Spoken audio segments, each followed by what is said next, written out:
Let's talk about answering questions in beauty pageants. You should be yourself. Don't try too hard. Smile and be polite like always.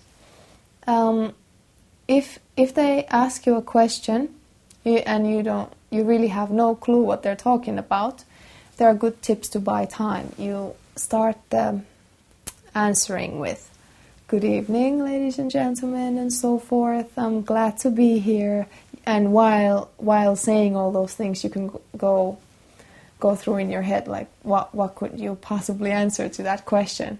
So just buy time a little bit for yourself.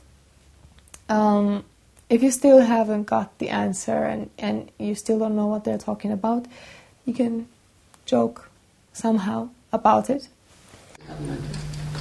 First of all, namaste, and good evening once again to everyone here as well as the judges.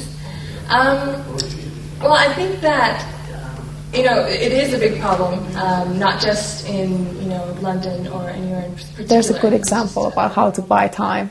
I think it's better to make a joke about it than answer if you know that the answer is going to sound very stupid.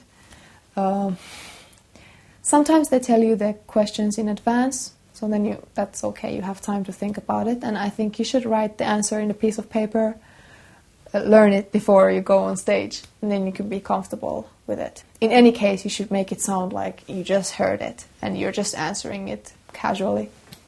Let's see some examples about how to answer questions. I think beauty is within, it's not outside. So it doesn't mean that you have to go on diet or size 0 to be a model. You have to live on and you have to make your parents proud by doing something. Maybe they want to work for an AIDS charity, and I've actually done stuff for AIDS charities as well. I did a sponsored walk last year and raised £4,000. If you had an enormous amount of cash today, how would you spend it? Well, ladies and gentlemen, I think that would depend what is an enormous amount. Once again, good evening to Lord, Your Excellency and honourable judges and my fellow ladies and gentlemen.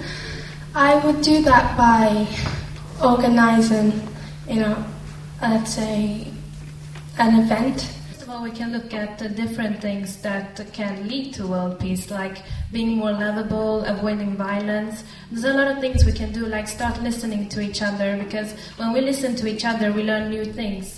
I believe patience and understanding and taking time to listen to children, I think that is the biggest problem with education right now. Not just teaching them and giving them a lot of work to do. And that's answering questions in a pageant.